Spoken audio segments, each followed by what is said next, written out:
What is up, everybody? And you are very welcome along to the show. And I can't tell you how happy I am to say that because I've missed you guys over the past week. Obviously, had a lovely time with the wife and all, but I won't be lying if I said I didn't miss you guys. So looking forward to today. We've got this show at 6 o'clock, and then I'll be joined by Paddy Murphy at 8:45 as well. And we've a lot to unpack, don't we? A lot has happened since I've been away. Obviously, a lot happened last night.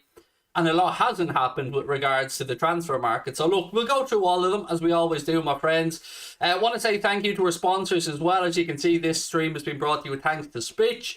Spitch is a new fantasy football manager game that allows you to prove your football knowledge against other managers and win your share of a prize pool, which can be as high as 70 grand every week. Spitch offers games from multiple football leagues, including the Premier League, the Bundesliga, and of course the Champions League. You can create a brand new lineup every match day, so you can play any weeks that you want. You can pick it up, come back to it, play it every week. It is up to you. There are paid pitches to play as well, but you can also play completely free.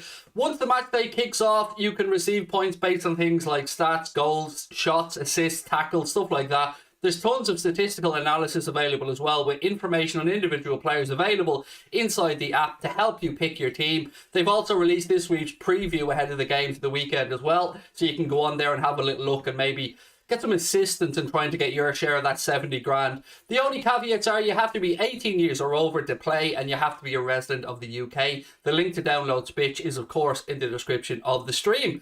Right, my friends, how are we? How was the holiday? It was lovely. Absolutely lovely. No complaints. Amazing week. Glad to be back, but also glad to have had the week away. So yeah, really, really happy, really good.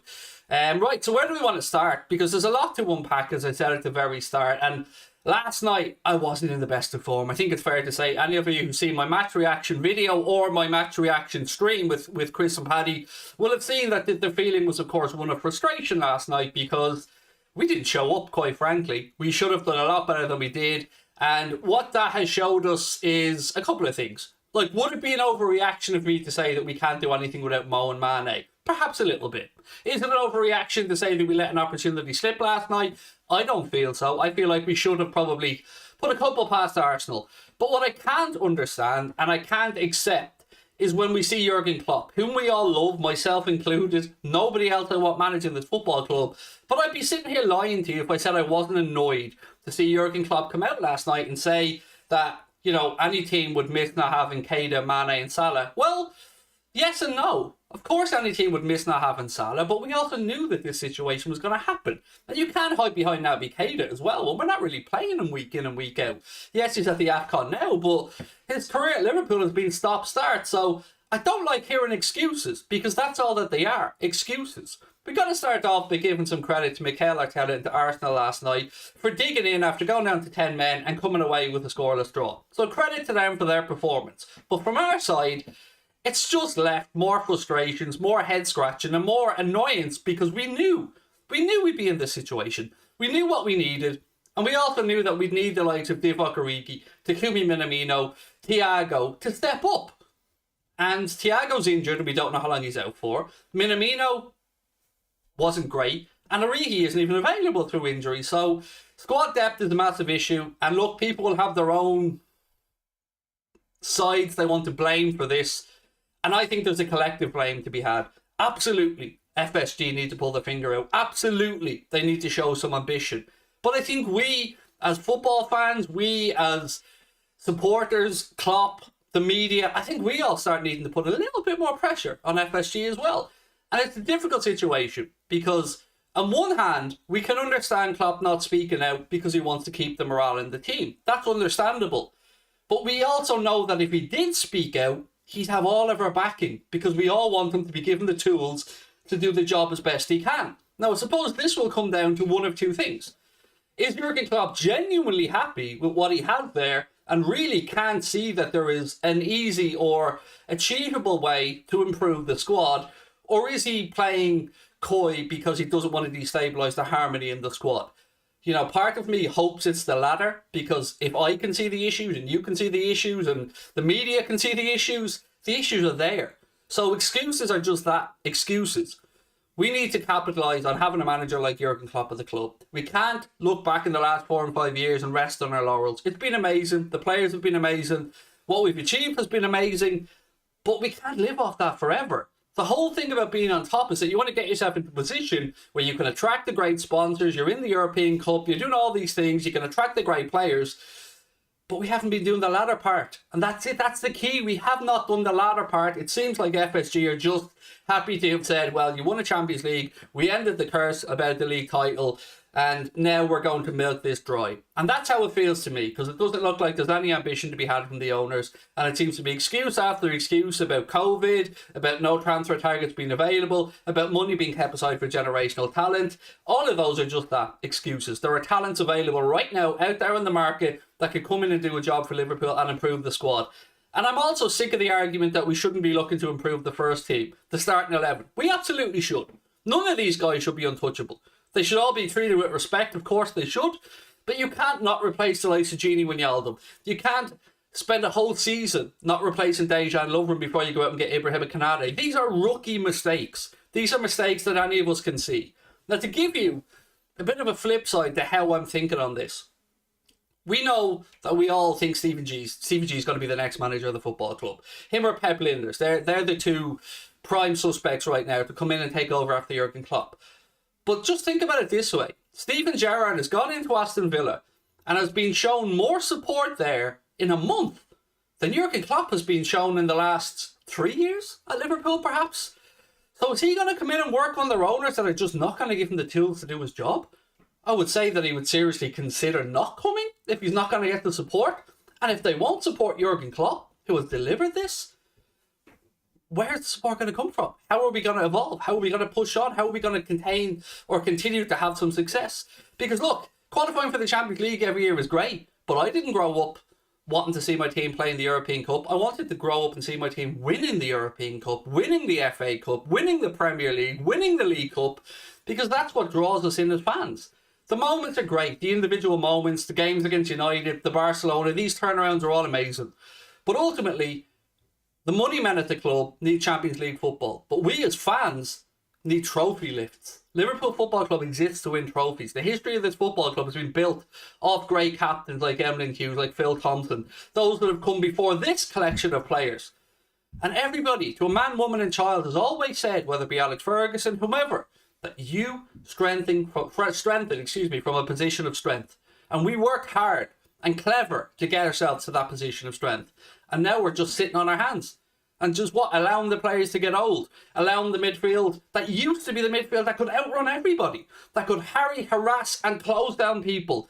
Now it's a midfield that's starting to show its age. That's starting to show that it hasn't got the legs it used to have. That certainly hasn't got the creativity, which means we're forced to use the wide areas. And as brilliant as Trent and Robbo are and have been, it's easy to defend against, and we've seen it time and time and time again. So people might think this is just a reaction to last night's performance. It isn't.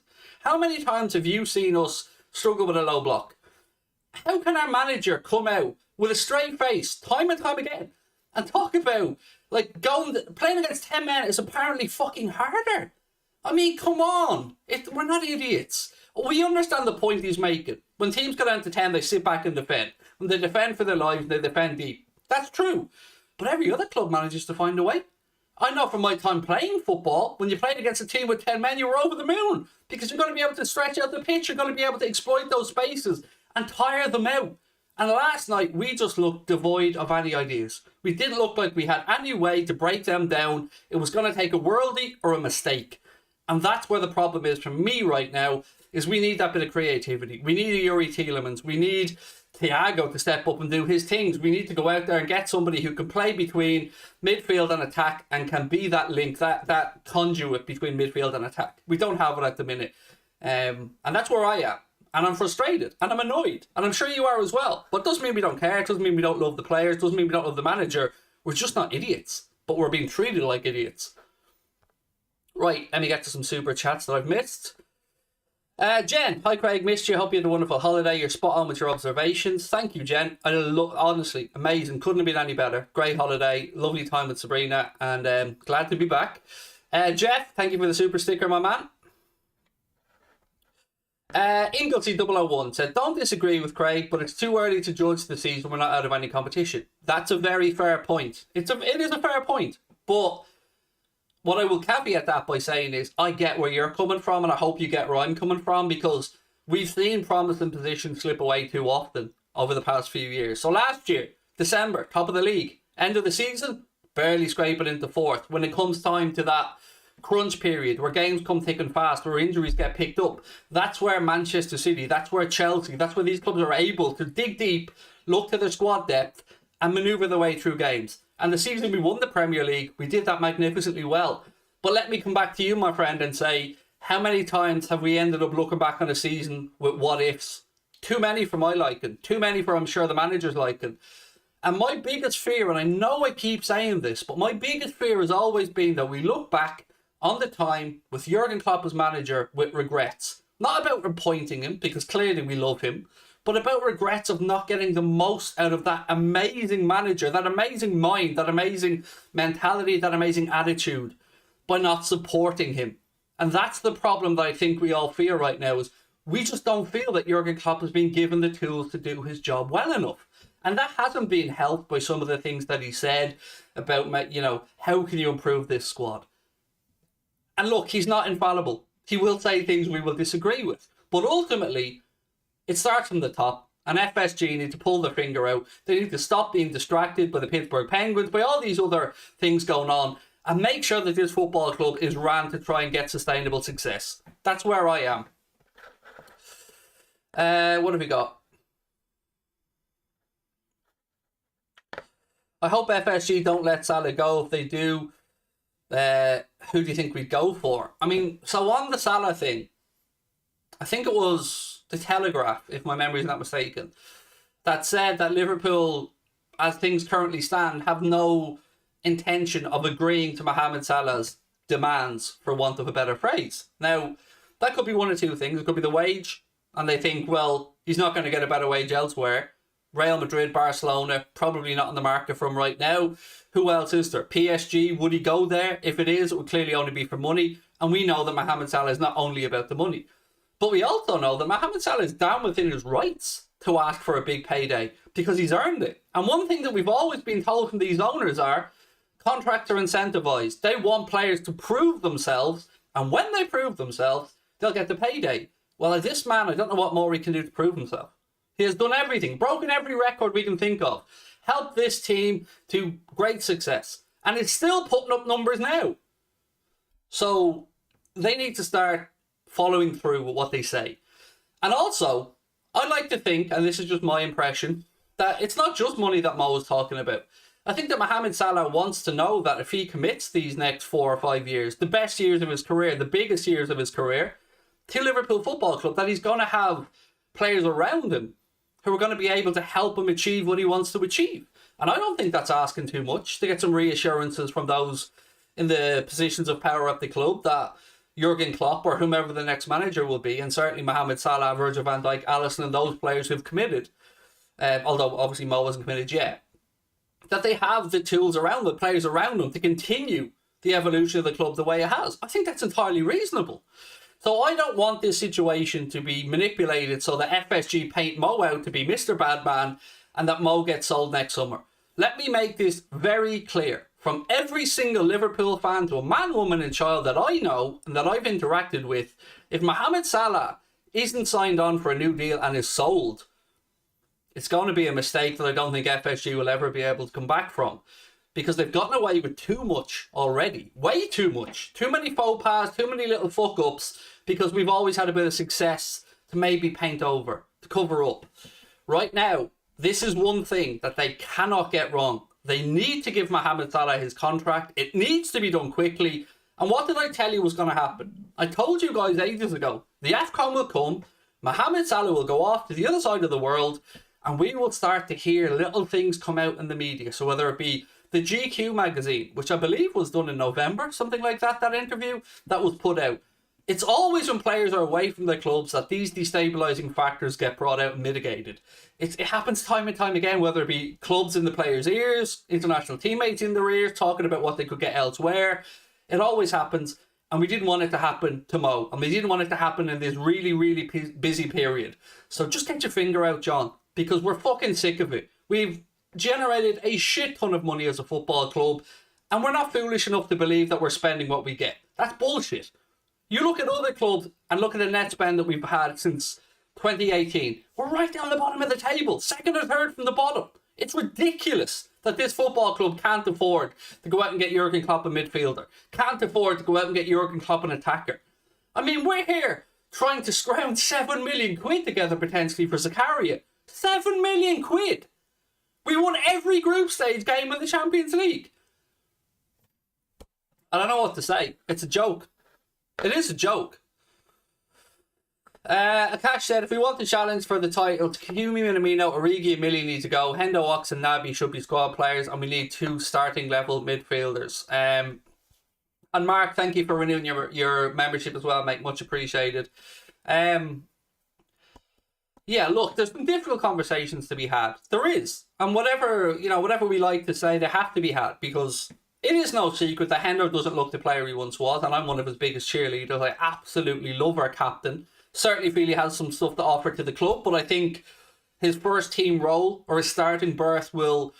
I like to think that maybe Hendo will go into the James Milner role in the squad. That Milner may move on at the end of the season. That Jordan Henderson becomes a bit more of a fill-in player, an impact player, a player that comes on to help see out games. So we need to go out there and get some creativity in midfield. We'd hope that Thiago and Keita are going to provide it. But with all the best intentions and will in the world, they aren't here when we need them. And they're never here when we need them. Whether you're a Keita fan, a Thiago fan, ask yourself, have they put together 10 games where they've started? Whether it be because Klopp doesn't pick Keita or because they're injured. No, they haven't. We're carrying too many players that are too stop-start. Alex Oxlade-Chamberlain, love the lad. He's improved defensively, but not good enough going forward anymore. Thiago, who doesn't love Thiago? Who doesn't know what he can do? But what he can do isn't worth the shit to us last night, was it? Because he wasn't there. Because he has a mysterious hip injury that none of us know anything about. That we don't know if it'll be a week, a month, the rest of the season. We've heard Klopp say it won't be the rest of the season, but that's it. Then we have Naby Keita, who I have defended and tried to explain away his stop-start career. But ultimately, we can't carry these guys. If we're told that we have to have a small squad because Klopp likes to work with a small squad, then we need robust players. We need Gini Wijnaldum type players.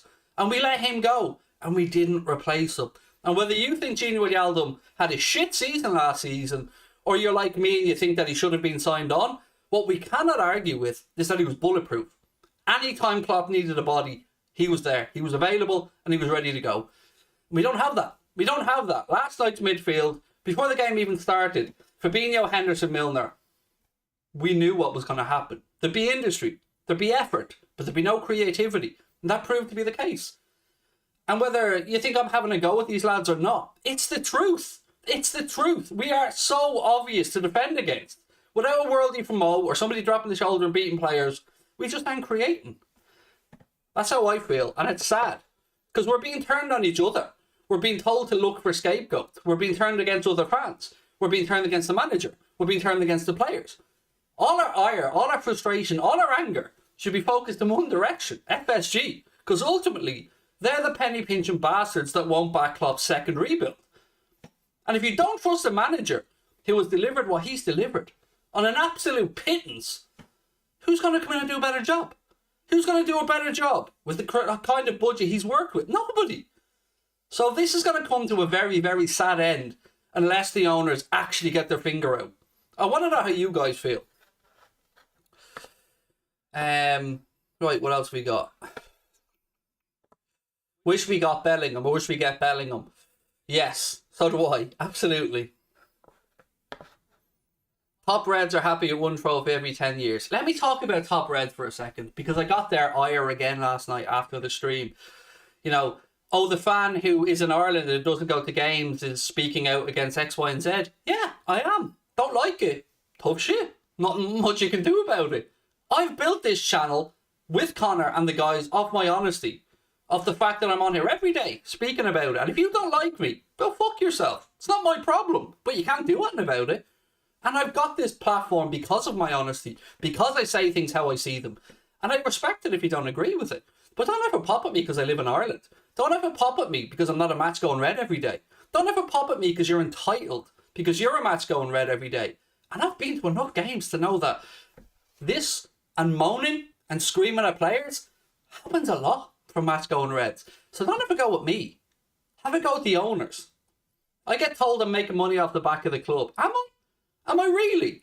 Because I don't sell anything relating to the club. I bring my money in for this channel from sponsorship.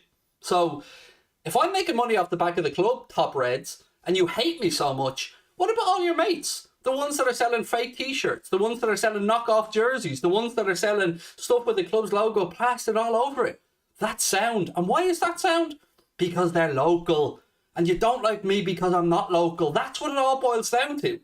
And here's the thing. You can all kiss my ass. And there's fuck all you can do about it. Because people like what I have to say. Because I say the things that those that are in the club's pocket, that those that are too scared not to get access, don't have the balls to say. But that's where we've come into this platform. We always speak our mind. And right now, my mind is that John W. Henry needs to get his fucking hand into his pocket and start signing checks. Because he's nothing but a drain on this club right now. Denying us success with the best manager we've had in my lifetime. So, if you don't like that, and you want to defend that, then you don't need to have a go at me. You need to look in the fucking mirror and ask yourself what you really want for this football club. Because my intentions are pure, and always have been. I love Liverpool Football Club. It dictates my moods every single week. Last night, I came out from holiday, and within an hour, I was like an antichrist. Because of that shit show of a performance. And if that's okay with you, if you're a Top Red, and you want to make sure, oh, but we've got, fuck you. That's my answer. Fuck you. Don't like it. Come at me. Nothing you can do about it. I live in London, supported Liverpool for 26 years. You're not allowed to, though. That's the thing. You're not allowed to support Liverpool because you weren't lucky enough to fall out of your mother's vagina in an L postcode. Therefore, we have no rights. Do you know what I mean? We've got no rights according to these Top Reds. Top Reds can kiss my ass. Simple as that. Owners are a joke, yes. We need at least 2 midfielders, yes. And do you notice anything else about these Top Reds? They're always on the offensive. They're always giving out. They're always attacking people. Where is the philosophies? Where is the you'll never walk alone aspect? Where is the we're in this together aspect? It's not there. It's there when the money's coming in. It's there when the people are flying over from Ireland or Australia or America or Norway or wherever. It's there when they're bringing tourism to the beautiful city of Liverpool, whom Scouts are some of my favourite people in the world. But this fucking 2-tiered system of fandom is absolute waffle and needs to stop. If you have a go at people that live outside Liverpool and support Liverpool, you're an entitled asshole. And there's nothing else I can say about you. If you think that you have a God-given right to support a football club because of where you were born, you are an entitled asshole and have no right to tell me or anybody else what we can or can't do with regards to supporting a football club. Because I tell you what, some of the most loyal, honest, knowledgeable fans that I've met on my journey through fan content have come from all different parts of the world, who sacrifice their life savings, who save up to come across to support a football club, and none of us can help it. You catch the bug, you fall in love, and something about Liverpool the city, Liverpool the football club, Liverpool or the Scousers make us feel like we belong. And many, 99% of the Scousers I've met are absolutely amazing. But that vocal 1% that feel like they have a right to own the club, you don't. And it's only because of the worldwide fan base that the club is as relevant as it is. Because the money comes from all around the world, whether you like to admit that or not. Football is now a massive, massive economic machine. And the days of local boy done good are gone. They're gone. Whether you want them or not. Go watch non-league football if that's what you want to do. You might not like the way football has evolved, but it is what it is. Us Irish people are supposed to only support League of Ireland teams, Craig. Did you not know that? Yeah. I mean, look, these are the arguments of people that have nothing to argue because they haven't got the intellect to actually put across an argument. FSG are looting our club. Right, on the owners, right? Yes, to an extent they are, and to an extent they aren't. One thing I will say is, they aren't taking money out of the club, like the Glazers are. They haven't leveraged the club to buy it. There's no big debt sitting on the football club, but massive interest repayments, like when Hicks and Gillette were here. So from that perspective, they're not milking the club. But from another perspective, what they are doing, and we're supposed to be thankful for, is They've done a main stand, brilliant. They're doing the Annie Road end, fantastic. New training ground, brilliant. But every single one of these things adds value to the asset that they own. So they're not doing it for the good of their health. They're doing it because eventually when they sell the football club, their 300 million plus 250 million more in investment is now worth what, 3.5-4 billion? So they're not doing it for the good of their health. They're doing it because it's like me or you buying a house and sticking an extension on it, doing up the back garden. It's adding value to the asset. And they still believe that there is more value to be taken from this football club before they sell it. So anybody who defends them, fair enough, that is your absolute right. But just understand the process of what's going on here.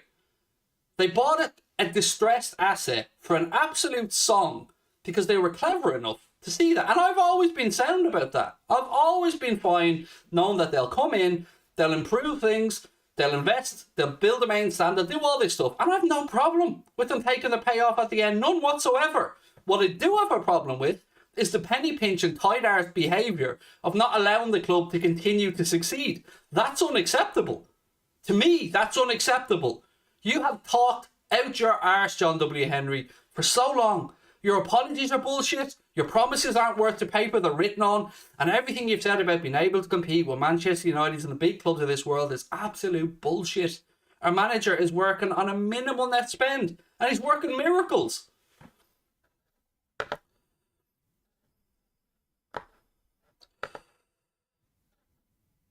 Who do you think they'll sell anytime soon?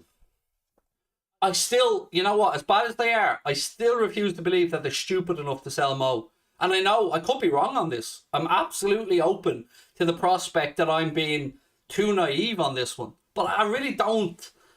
I don't see how they feel they could get away with it. Like, to me, if they sell Mo, that is the ultimate, not just fuck you to us as fans, but the ultimate, we'll do what we want and you'll suck it up. Like, it's something that I don't even want to comprehend. I can't allow myself to believe that it isn't true. I'm hoping that they're playing a bit of a game of brinksmanship with Mo.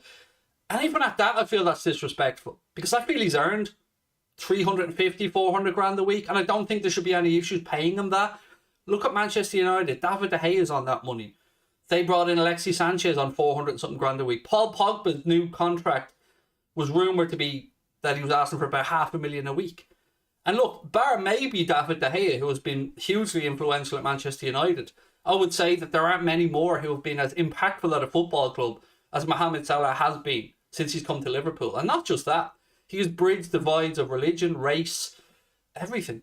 The man is an absolute superstar and comes across like a wonderful human being. And if we don't do the right thing by him, I don't know what message that sends out moving forward to any other player that we want to attract to this football club, the next generation of talent. What does it say? Come into Liverpool, succeed, but you won't get your value. That's not the way to build a club forward. That's not the way to do business. And I want to just take you to a situation last night. And I know it was resolved, but I want to bring it up anyway. So, I think it was a local guy at the game with his son, sitting quite near the tunnel, and Curtis Jones was out warming up. They were kicking footballs around, and this Scouse gentleman said to Curtis Jones, "Hi, Curtis, how are you?" And Curtis Jones really soundly threw in a ball to the dad, who gave it to his son. Lovely moment, fair play to Curtis Jones. Nothing less that I would expect from Curtis Jones, by the way. He's always been amazing with stuff like that. And then some little fucking Jobsworth, some little mini fucking Hitler of a fucking steward comes over and takes the ball back off the kid. Takes the ball back off the kid. Now let me just flip this for a second. Any of you guys that watch the NFL will know about the incident where Tom Brady threw, I think it was a 700th touchdown pass. If that number's wrong, I apologise, but it was a significant number. And one of his teammates who caught the ball gave it to one of the fans. So, in football, what we've seen is go over, demand the ball back, take it off the kid, and upset the situation. In America, what happened? Tom Brady negotiated and gave him Bitcoin and gave him, I think, about 100 grand's worth of stuff for this really important football to Tom Brady. And I understand why it was important. Massive number, record-breaking thing. He wanted it for his collection, but he did the right thing. The club did the right thing. Now, last night, eventually, the right thing was done. The young man, I believe, got a ball after the game, got a photo with Curtis, sound. But that situation should never have been allowed to occur. All because of a football? A football, not a match ball, not a game-winning ball, a warm-up ball. And rather than just let that young man have that moment and go home absolutely in love with the football club, dreaming about being the next Curtis Jones, they taint that memory of the price of a football.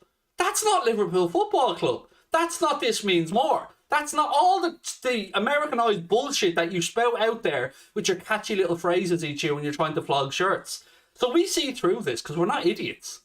But you think we are. We're treated like idiots.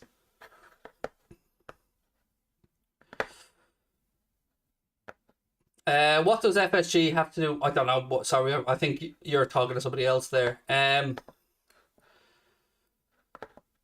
What else we got? I'm done with people saying we're investing in infrastructure and renewing the contract of many players. We still should have money to sign some good players. Yes, and look, the infrastructural thing, they're doing it because it will eventually make back more money. They're not just extending the main stand because they want the fans to be happy. They've already spoken about it, and Ian Ayre has spoken about this, what is it he called it at the time? Sweet spot between supply and demand. We know that we could probably fill 80,000 every week. Look at the wait list for season tickets. But the club don't give a shit about that.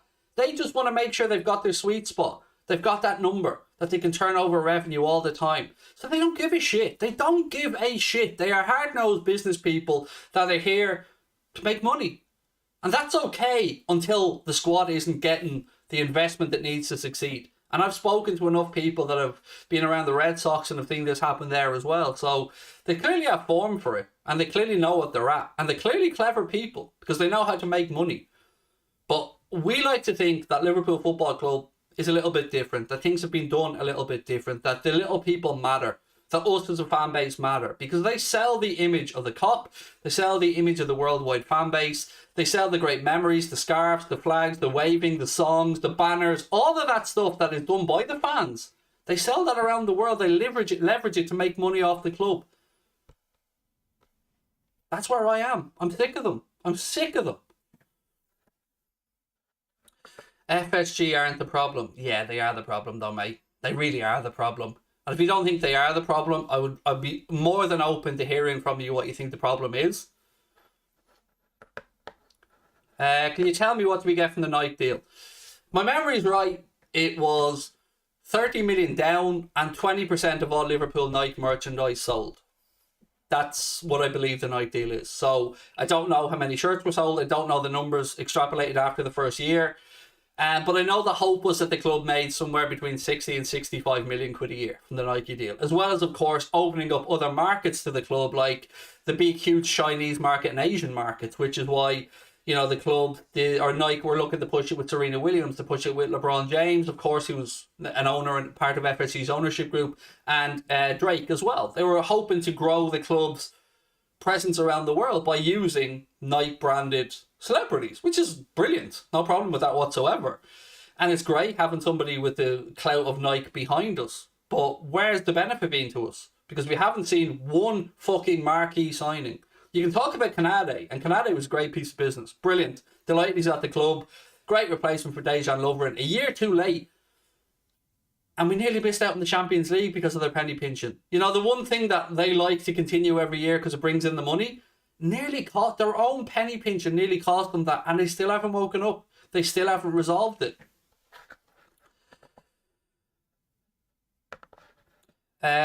Someone said, sorry, why did it take you all so long to realise this? No, see, this isn't well, look, to me, this isn't one of those we were right and you were wrong situations, because there have been an awful lot of nonsense spoken about FSG as well, slanderous nonsense. So it's not that, oh, you were right and we were wrong, because the truth is always somewhere in the middle. So FSG aren't the most evil people in the world by any stretch of the imagination. They're also not the greatest owners in the world by any stretch of the imagination. But, you know, you can speak to some other football clubs that will tell you about owners who've done a lot worse. So I think a lot of us were just willing to see how it panned out and to see how things came when the success came. Because we were building to that success and we got to it. But not pushing on from that success, to me personally, has been the last straw. Because we're seeing the squad now that's starting to show its age a little bit. That's been together 4, 5, 6 years. And new blood is needed. New investment is needed. New thoughts are needed. New bodies are needed. New players, new ideas. Rabadan said, some say we can't spend like City and Chelsea. That's true, but there has to be a middle ground between spending like City and spending like Luton. Yes, Everton have spent more than us. Villa in this window have spent more than us. Just look at the net spends. And look, net spend isn't the be all and end all, because you can talk about net spend and you can improve your net spend by selling players for less money. I know that sounds mad, but we've also been very good with the players we've moved on. We've got to give credit there. Michael Edwards has done a remarkable job with the fees that he's been able to achieve with some of the players he's moved on, and that has helped the net spend. So the net spend isn't the be all and end all of this argument, but it is part of a conversation. Do you believe Liverpool will win a trophy? Yes, Matthew, I do. But I'm afraid we won't. So, do I think we will? Yes, but I'm afraid that we won't. And I'm not. Would I put money on us winning a trophy? No, I wouldn't. Because the FA Cup's a bit of a lottery. The League Cup, yes, we've got a second leg against Arsenal, and we know who the final opponents would be if we got there. And Chelsea in a one-off final for us or Arsenal would be a difficult game, so there's no guarantee there. Premier League, my opinion is that we're not winning the Premier League this year. Man City will pull away. And the Champions League, we are definitely in there to be contenders, and we are definitely to be taken seriously. But again, it's a competition that you need a little bit of luck to go and win as well. So there's every opportunity for us to win a trophy. But then again, there's been every opportunity for us to win a trophy in the past few years as well. And since the Premier League, it's been some frustration and some near misses and some one-off situations like against Atletico Madrid where mistakes have cost us, and that's where we are. That's where we are right now. So, we can laugh about Manchester City winning League Cups out their ass and winning Premier League titles and not winning the Champions League. Grand, but we need to start adding more trophies, because I don't want to look back at Jurgen Klopp's time at Liverpool and see one Premier League, one Champions League, a Club World Cup and a Super Cup. That was great for that 1 year period when we won them all. But we need to keep pushing on. Don't turn your nose up at a League Cup. Don't turn your nose up at an FA Cup. They're trophies. They're days out at Wembley for the fan base. They're memories for the kids. They will attract the next generation of fans. Those images of Jordan Henderson lifting a trophy above his head and we beamed all around the world. Young lads will be out there, young girls will be out there on the street playing football, dreaming about these moments. They won't dream about the riches of a Champions League. They won't give a shit about that. They want to lift that trophy. They want the medals around their neck. Someone said Klopp is a yes man. The truth is, none of us know that 100%. There are elements of truth to what you're saying. He does toe the company line. I can't say he doesn't. But I can also understand why he might do it. So he has to keep harmony in the playing squad. He's the figurehead of the club. He has to make sure everybody's happy and there's a good aura around the football club. But none of us are privy to the conversations that go on in the background. So I don't know what conversations he has with Michael Edwards or with John W. Henry, and nor do you. So yes, it's frustrating sometimes when he comes out and says it's hard to improve this squad, and he says any team would miss Keita, Salah and Mane, because we can come back at that and say, yeah, but we knew this was going to happen. And last season this happened, and the season before. And we've seen this fall off as the season goes on as well. So yeah, tough to know. But he's certainly not perfect, but nobody is. So we shouldn't be, I suppose, expecting perfection, but we certainly should be trying to achieve it or getting as close to it as we can. We won the Champions League and didn't sign anyone. Then we won the league and only spent 85 million. The club has a load of money gone. Owners desperately need to put serious investment in. Yes, and look, those players who've served us so well, the Gini Wijnaldums, the Jordan Hendersons, the Virgil van Dijks, the Alissons, the Firminos, the Manes, the Salahs, they're all getting older and they're moving on and they're slowing down, and football evolves, and we need to make sure that the next lot are coming through, and you need to have a mix between, of course, the academy prospects, which, some of them look brilliant. Tyler Morton looks like a great footballer. Curtis Jones is coming through. Harvey Elliott was an absolute steal from Fulham.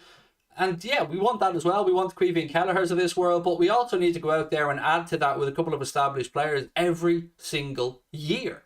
And Klopp said it himself.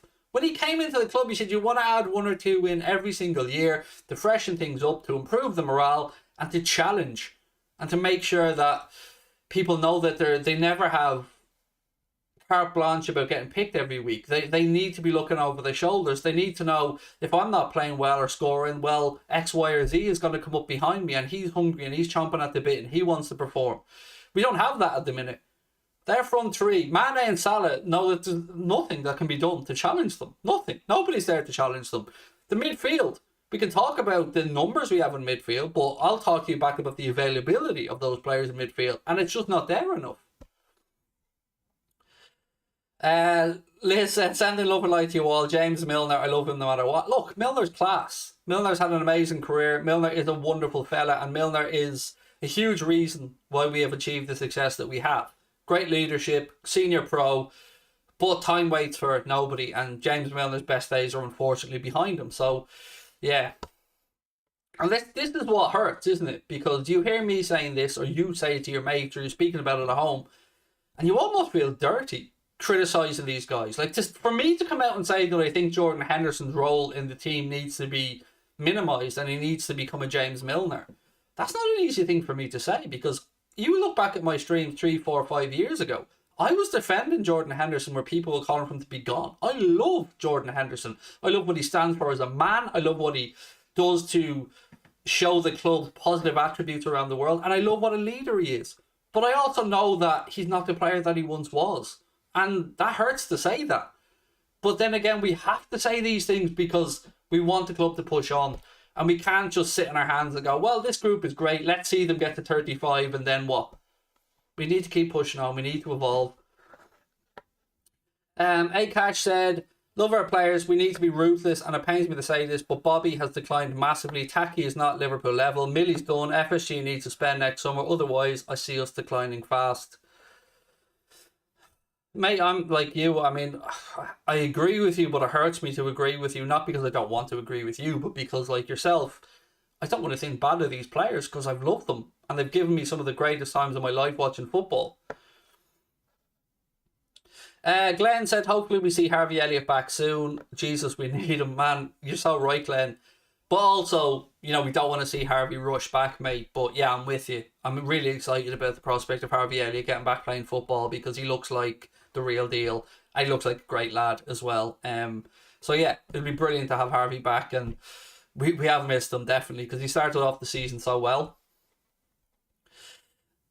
Bobby has been classed this season, needs a new contract. I don't know if you're on a wind up there, George, or I mean, I think Bobby still has something to offer, by the way. I think if you're asking me of the three lads, the three old school attackers, Mane, Bobby, Salah, who I'd keep, I would move on Mane because I feel Bobby can evolve a little bit and Bobby can become a link-up player and he still has a bit to offer the team. Yeah, he might not be a starter every single week, but I don't know. I get the feeling he might be okay with that. Salah, look, we just give him a contract. We all agree with that. We want him to stay. Mane, I do feel there's a conversation to be had that we need to move on. My personal opinion, and it is just this, for me, 2 out of Oxlade-Chamberlain, Keita and Thiago need to go. 2 of them.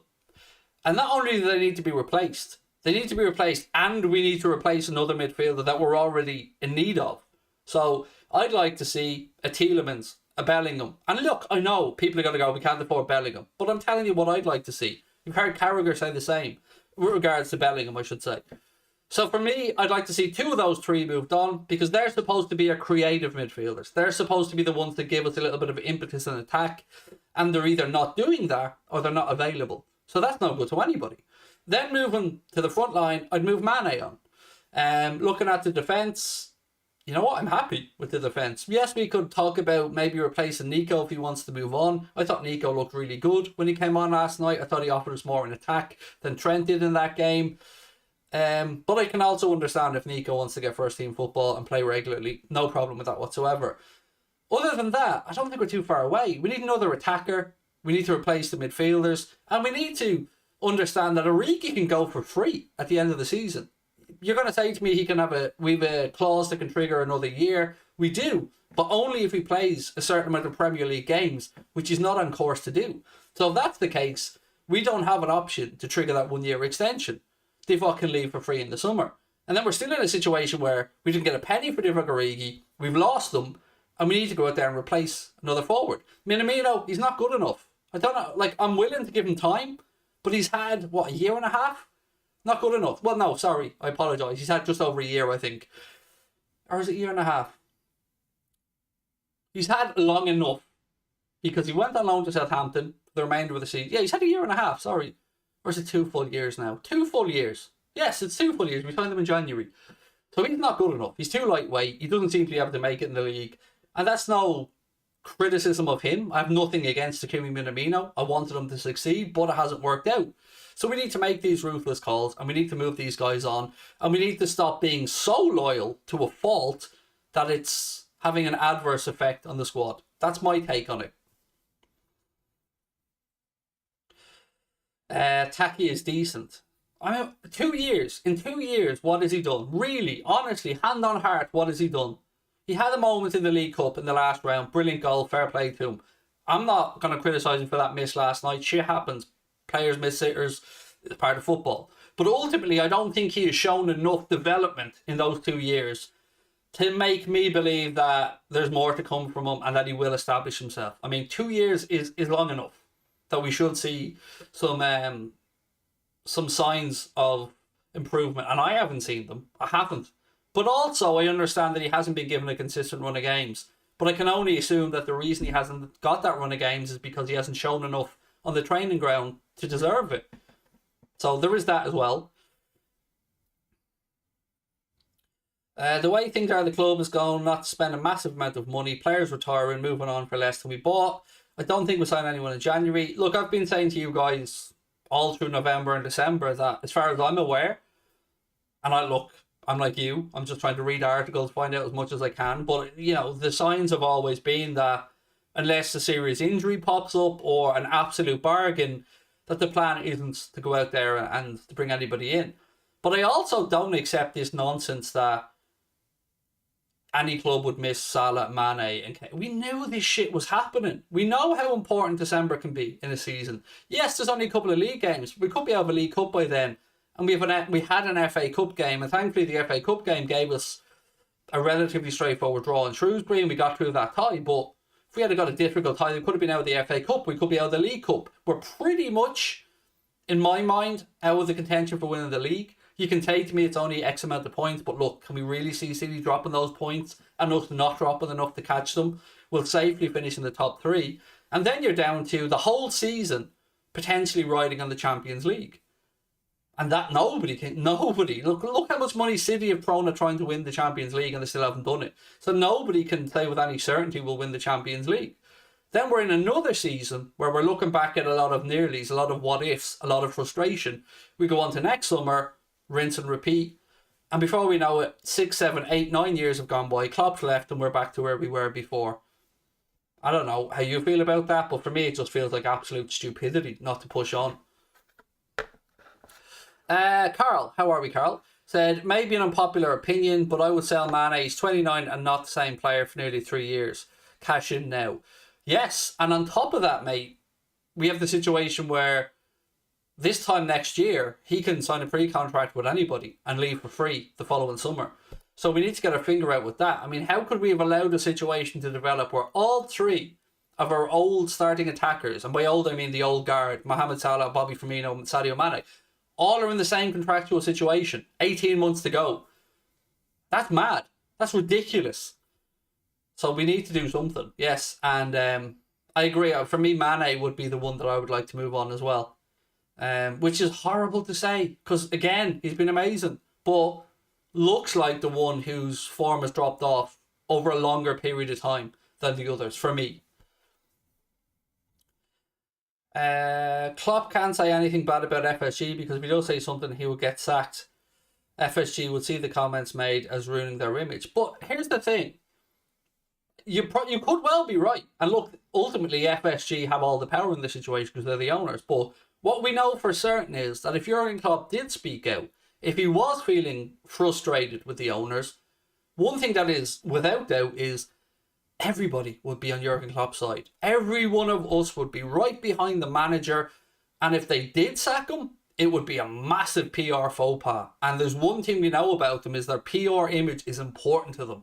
And sacking Jurgen Klopp after delivering a league title that was eluding us for 30 years, a Champions League, the first Club World Cup, and a Super Cup on top of that, as well as bringing the fans together, galvanising the football club and putting us back at the top table of world football, that would just be stupidity on a level that even they haven't been able to achieve yet. So I think that he would certainly have the fan base behind him if he did speak up.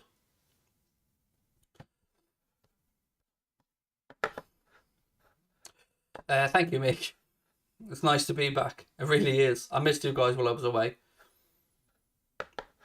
Right, look, ladies and gentlemen, I'm going to call it time for now. Don't forget, though, at 8:45 tonight, we'll be back with a full hour late night agenda, myself and Paddy Murphy. So I hope to see you guys there. I appreciate you guys tuning in again. I want to say a thank you to Paddy and to Chris and to Connor from the guys for filling in for the week I was away and all of their hard work. I want to say a massive thank you to our sponsor, Spitch. Again, download the link for Spitch in the description of the stream. You have to be 18 plus or UK resident to be in with your chance of winning up to 70 grand in prizes every single week on a brand new fantasy football manager game. Spitch, from the makers of many other great games. Sorry, my mind's gone blank there. But yes, link in the description. But look, most importantly, I will see you guys at 8:45. And yeah, I look forward to it. I'm already counting down the minutes. Talk to you soon. Take care. Bye-bye.